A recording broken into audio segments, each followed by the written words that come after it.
Il faut absolument lire le roman de Sébastien Gagnon et Michel Lemieux, Territoire de Trappes, publié chez Triptyque.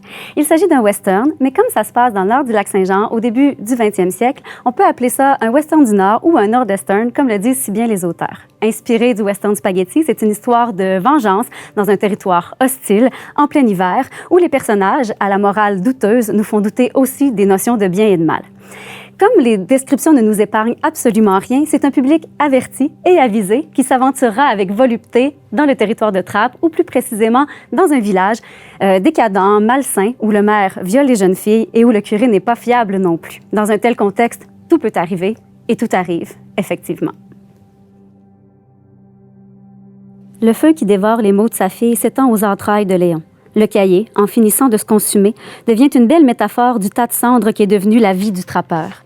Or, ce n'est pas un phénix qui va renaître de cette combustion, c'est un balbuzard, un rapace qui se réincarnera au-dessus de ce territoire gelé et qui, même déboussolé par un hivernement avorté, sera plus à sa place en ces confins hostiles qu'un oiseau en flamme. Mais avant ça, il va déverser son courroux sur le village comme la bête à 7 têtes de l'Apocalypse de Jean. Les eaux de la Platte vont rougir avant longtemps et aucun phénix ne pourra renaître de la dévastation qu'il entend laisser. Dans son univers, on ne renaît pas de la poussière, on y retourne.